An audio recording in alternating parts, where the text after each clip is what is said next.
Hello everyone, welcome to Unacademy. तो देखिए, जैसा कि आप लोगों को बताया गया था कि 2023 में वैकेंसीज काफ़ी आने वाली हैं, राइट। तो एक ये अनदर वैकेंसी है जिसका हम लोग डिस्कस करते हैं। Madhya Pradesh state electricity board का है। डिफरेंट डिफरेंट जोन में जो देखेंगे हम लोग कि नंबर्स ऑफ पोस्ट, अलग अलग पोस्ट निकल रखा है असिस्टेंट इंजीनियर का। ठीक है, तो कितने नंबर्स ऑफ पोस्ट हैं, क्या मतलब क्राइटेरिया है, सिलेक्शन का क्राइटेरिया क्या है, और फॉर्म सबमिशन का जो है लास्ट डेट क्या है, कि क्या फीस सबमिट करना पड़ रहा है जनरल कैटेगरी और SC ST के कैटेगरी के लिए। ठीक है, तो वो सारी चीज़ें हम लोग यहाँ पे डिस्कस करने वाले हैं। ठीक है, तो MP power generating company limited है। तो जबलपुर जोन में निकला हुआ है आपको generation of electricity, transmission electricity और ट्रेडिंग ऑफ इलेक्ट्रिसिटी। ठीक है, इसके लिए वैकेंसी निकल के आ रखा है बेटा। ठीक है, अब नंबर ऑफ पोस्ट की अगर हम लोग बात करते हैं यहाँ पे, ठीक है, detail of post, type, category wise, backup of post. देखिए, तो अगर आप यहाँ पे देखेंगे तो सारे इंफॉर्मेशन आप जो है सारे आपको इंफॉर्मेशन यहाँ पे मिल जाएंगे। ठीक है, और यहाँ देखिएगा रिक्रूटमेंट की हम लोग बात करते हैं तो MP power management company limited Jabalpur. तो जबलपुर में पोस्ट नेम क्या है बेटा, पोस्ट नेम क्या है आपका, देखिए यहाँ पे पोस्ट रिजर्व है, वुमेन के लिए 33% है, और रिजर्व स्पेशली डिसेबल्ड के लिए क्या है बेटा, horizontal reservation for domicile of MP only. तो यहाँ देखिए असिस्टेंट इंजीनियर इलेक्ट्रिकल के लिए अनरिजर्व में 2 पोस्ट है, SC में 1 है, ST में 1 है, OBC में 1 है, और टोटल 5 पोस्ट यहाँ पे निकल रखा है बेटा। ठीक है, और अगर यहाँ असिस्टेंट इंजीनियर IT की बात करते हैं तो केवल 1 पोस्ट निकला है OBC कैटेगरी में। ठीक है, अब देखिए ये MP power generation company limited Jabalpur की बात करते हैं। ठीक है, इससे पहले वाला क्या है, ये भी जबलपुर है, कहीं MP power management company limited है, और ये आपको क्या है जनरेशन में निकल रखा है, आपको वांट निकल रखा है। असिस्टेंट इंजीनियर सिविल की बात हो रही है, तो सिविल के लिए बेटा टोटल 17 पोस्ट है।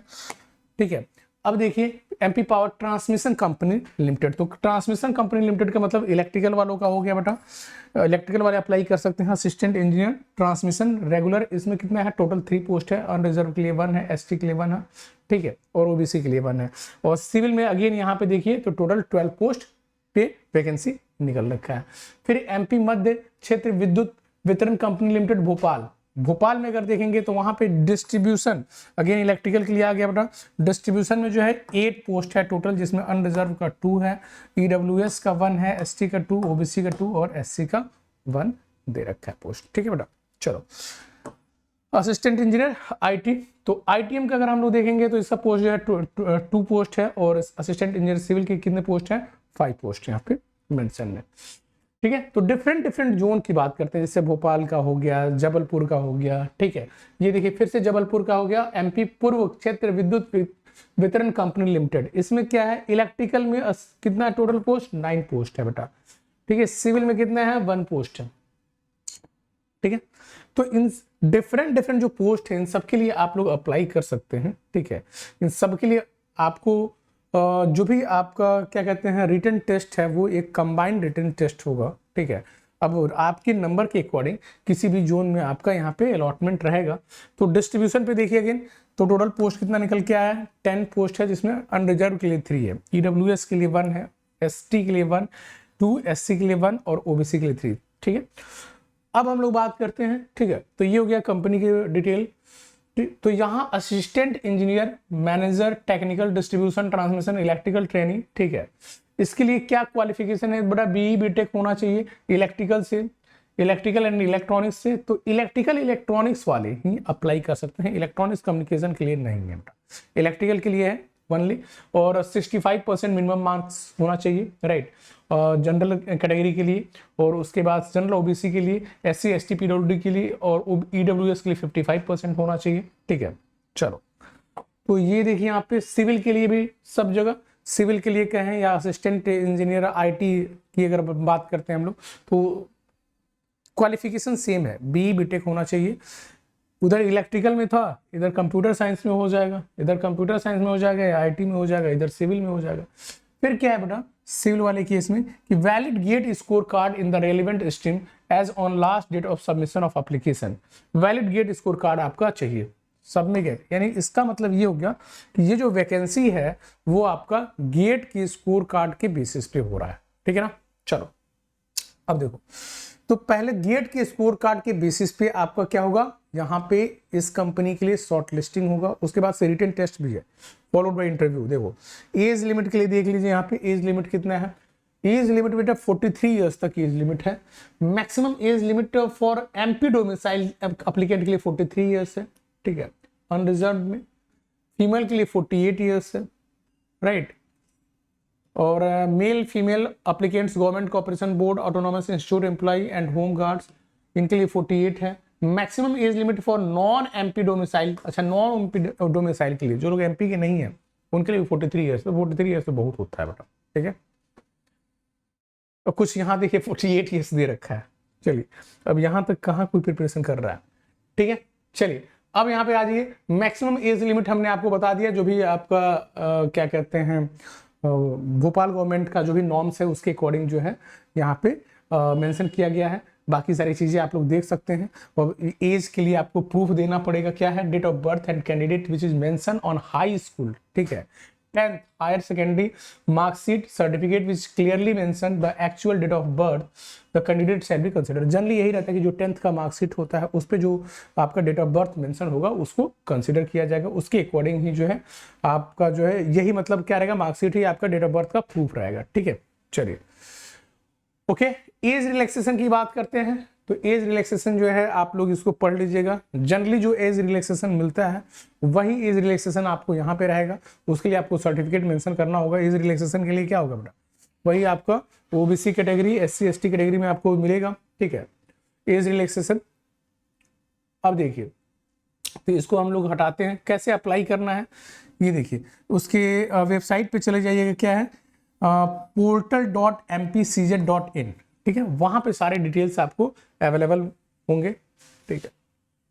चलिए अब आइए यहाँ पे ध्यान से, क्या क्या आपको वहां पे अपलोड करना होगा, class 10th marksheet, proof for age, 12th board exam marksheet, engineering हो अगर 12th बोर्ड एग्जाम मार्कशीट है, कोई अगर मान लो कि 12th नहीं कर रखा है और डिप्लोमा कर रखा है, लेटरल एंट्री के थ्रू जाकर के बीटेक कर रहा है या कर रखा है, तो डिप्लोमा का जो है सर्टिफिकेट चाहिए, मार्कशीट और बीई बीटेक होना चाहिए आपके पास, valid GATE score card on the last date of submission of application, और आधार कार्ड। ये सारी चीजें आपको फॉर्म फिलअप करते समय रिक्वायर्ड होगी। Candidate are required to upload the following documents as applicable with the online application. ये सब डॉक्यूमेंट्स को आपको अपलोड करना है, देख लीजिए, ठीक है।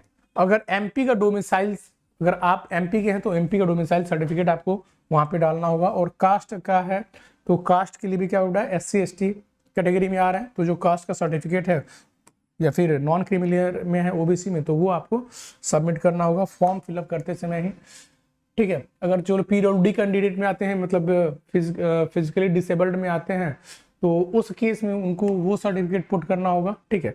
तो ये सब जनरल जो है इन्फॉर्मेशन है, जनरली जो आप लोग करते हैं किसी भी फॉर्म को फिलअप करने के लिए, वो सारी डिटेल यहाँ पे आपको दे रखा है। एप्लीकेशन फीस का चार्ज देख लीजिए, हर एक एग्जाम में अलग अलग रहता है। यहाँ पे क्या है बेटा, यहाँ पे 1200 है जनरल कैटेगरी के लिए, और SC ST और OBC EWS PWD कैंडिडेट के लिए कितना है, 600 है, हाफ कर दिया गया है, ठीक है।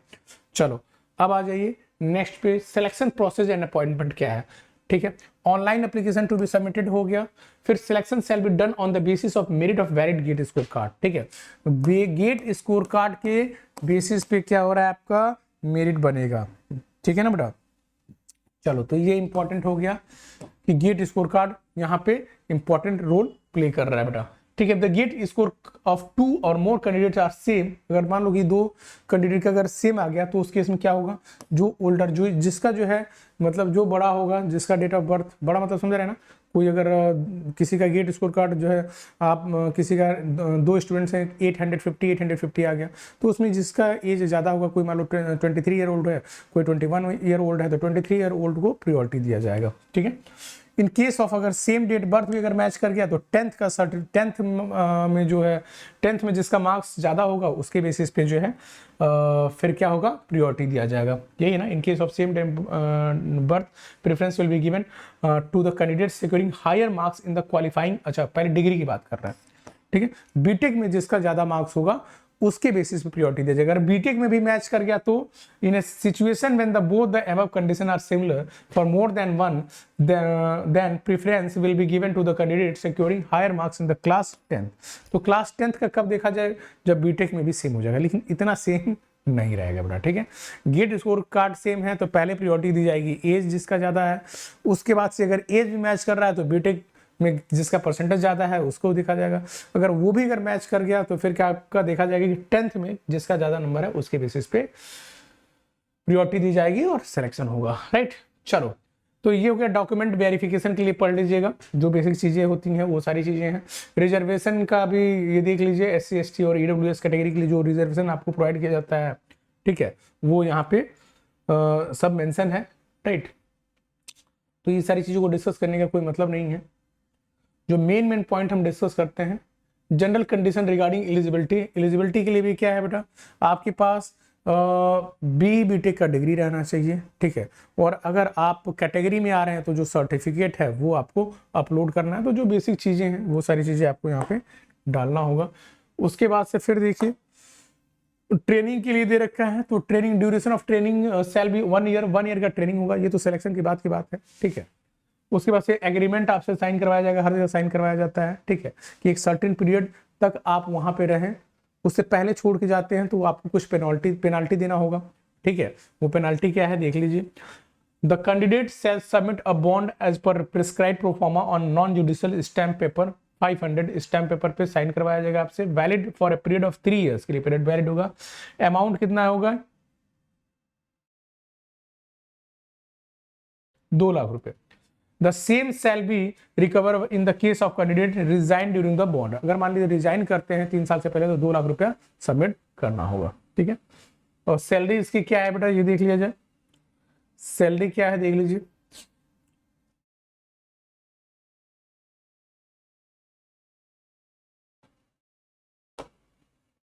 Penalty for minus misconduct, fine to the extent of the 1 month stipend. अच्छा, अगर मतलब वहाँ पे कुछ गड़बड़ी करते हैं तो उसके लिए भी पेनल्टी है। क्या है penalty, fine of the extent of 1 month stipend. 1 month का जो स्टाइपेंड है वो आपको फाइन किया जाएगा। तो ये सब बेसिक चीज़ें हैं, तो ये सब भी डिस्कस नहीं करना है। मेन इंपॉर्टेंट ये है कि फॉर्म फिलअप करिए, ठीक है। लास्ट डेट कब है वो देखिए।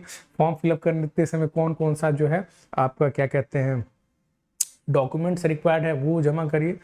और बाकी जो है अदर जो चीज़ें हैं जो लिंक से हट करके ऐसा कोई नहीं करेगा, ठीक है। कि हाँ, और ऐसा अगर मान लीजिए कि अगर आपको इससे बेटर अपॉर्चुनिटी मिल रही है तो जाहिर सी बात है 3 साल पहले छोड़ करके जाएंगे। 2 लाख रुपया बहुत ज़्यादा अमाउंट उस केस में नहीं है, अगर आपको इससे अच्छी अपॉर्चुनिटी मिल रही है तो। और वहाँ अगर ज्वाइन करने के बाद से ऐसा कुछ नहीं करेंगे कि आपको 1 महीने का फाइन दिया जाए, ठीक है। ये सब बेसिक चीज़ें हैं। सैलरी क्या है बेटा, after successful completion of training they shall be fixed at a level of 12th of पे matrix of Government of MP 7th पे रिवीजन ऑर्डर नोटिफाइड 27/2017 जो भी रिवाइज हो रखा है 2017 में 20/7/2017 में, उसके अकॉर्डिंग जो इनिशियल पे होगा वो 56,100 रुपया आपको पे किया जाएगा जब 1 साल का आपका ट्रेनिंग कंप्लीट हो जाएगा उसके बाद, ठीक है। चलो, और धीरे धीरे ये आपका अमाउंट इंक्रीज करता जाएगा, ठीक है। ये new pension scheme on appointment as assistant engineer provision of new pension scheme be made. जो भी न्यू पेंशन स्कीम है वो अप्लीकेबल होगा आपके लिए, ठीक है बेटा। चलिए, तो ये सारी चीज़ें हो गई। नोटिस पीरियड क्या है, ट्रैवलिंग और डेली अलाउंसेज हैं, ये सारी चीज़ें आपको ऐड करके दिया जाएगा, ठीक है। कॉन्फिडेंशियल इंफॉर्मेशन, डॉक्यूमेंट वेरिफिकेशन के लिए बेटा, डॉक्यूमेंट्स वेरिफिकेशन के लिए क्या है, जब आप फाइनल सिलेक्शन के लिए जाओगे तो मार्कशीट लेकर के जाना होगा, वैलिड गेट स्कोर होगा वो 10th बोर्ड का जो है मार्कशीट है, 12th बोर्ड का मार्कशीट है, आधार कार्ड, और MP के हैं तो MP का डोमिसाइल सर्टिफिकेट लेकर के जाना है। जो सारी चीज़ें आपने अपलोड करके रखा है वही सब आपको लेकर के जाना है। SC ST कैटेगरी के हैं तो उसका सर्टिफिकेट लेकर के जाना है। PWD के अंडर आते हैं तो मेडिकल सर्टिफिकेट लेकर के जाना है, ठीक है। EWS के अंडर के आते हैं तो जो फाइनेंशियल सर्टिफिकेट होगा वो लेकर के जाना है, ठीक है। कहीं काम कर रहे हैं तो NOC लेकर के जाना है। तो ये सब बेसिक चीज़ें हैं जो आप लोग जान ही रहे हो। चलो, यहाँ इंपॉर्टेंट देखो, स्टार्ट डेट ऑनलाइन रजिस्ट्रेशन क्या है 17 मार्च से, और क्लोज डेट क्या है 10 अप्रैल, ठीक है। तो अब इसके अंदर आपको इसको क्या कर देना है, फॉर्म को फिल कर देना है। चलो, अब देखिए बेटा और कुछ इंपॉर्टेंट इंफॉर्मेशन इसमें 17 मार्च 10 अप्रैल याद रखिएगा, ठीक है। बाकी सारी चीज़ें हमने आपको बता ही दिया है और ऑलरेडी ये देख लीजिए सारी इन्फॉर्मेशन यहाँ पे है। आप इसको जो है पॉज करके आप देख सकते हैं, ठीक है। लेकिन जो बेसिक चीज़ें हैं, ठीक है, बेसिक चीज़ें हैं वो सारी बेसिक चीज़ें हमने आपको बता दिया बेटा, ठीक है। जो भी बेसिक चीज़ें हैं सारी बेसिक चीज़ें आपको बता दी गई हैं यहाँ पे। अब आ जाइए जो कंपनी का इनिशिएटिव है उस पर भी कुछ डिस्कस कर लिया जाए। तो कंपनी के इनिशिएटिव में भी अगर आप देखोगे तो 20% का डिस्काउंट चल रहा है। अगर आप ये कोड यूज करके सब्सक्रिप्शन लेते हो तो आपको क्या मिलेगा बेटा, 20% का डिस्काउंट मिल रहा है, ठीक है, फॉर 12 मंथ प्लस, और आइकॉनिक पे 20% का डिस्काउंट है, क्लियर है। और ये सारे बैचेस जो है 18 मार्च से बैच स्टार्ट हो रहा है एनालॉग सर्किट 6:30 PM पे, और डेली मंडे टू फ्राइडे आप कंट्रोल सिस्टम के लिए ज्वाइन कर सकते हैं। किसमें बेटा, 2024 बुनियाद उड़ान बैच के लिए और 2025 बुनियाद बैच के लिए, ठीक है। तो यहाँ ज्वाइन कर सकते हैं जो बैचेज आपका रनिंग है, ठीक है। और बार या जो भी ये आप एग्ज़ाम है, क्या कहते हैं, अभी जो भी अपकमिंग एग्जाम्स हैं उसके लिए बेटा आपको फ्रूटफुल ये रहेगा कि अगर आप मॉक टेस्ट लेते हैं, 6 फुल लेंथ मॉक टेस्ट है, तो चार्ज क्या है बेटा 269 है, इस पर भी 10% डिस्काउंट है। तो जो लोग इंटरेस्टेड हैं ज्वाइन कर सकते हैं, ठीक है। और अगर आपको सब्सक्रिप्शन लेना है तो इस नंबर पे कांटेक्ट करके लोन की फैसिलिटी अवेलेबल है, लोन ले सकते हैं, कोई इंटरेस्ट रेट आपको नहीं देना पड़ेगा वहाँ पे, ठीक है। चलिए, तो ये कोड यूज करने पे फ्लैट आपको फ्लैट 20% अभी डिस्काउंट मिलेगा, अभी ऑफर चल रहा है। तो ये कंप्लीट इंफॉर्मेशन रहा किसका बेटा, जो एमपी में इलेक्ट्रिसिटी बोर्ड में वांट निकल रखा है डिफरेंट जोन में, उसके लिए। और भी अगर कोई भी वैकेंसी आता है तो उसका अपडेट आपको बहुत जल्दी इस चैनल पे मिल जाएगा, ठीक है। ओके, चलिए, तो thank you everyone, thank you very much.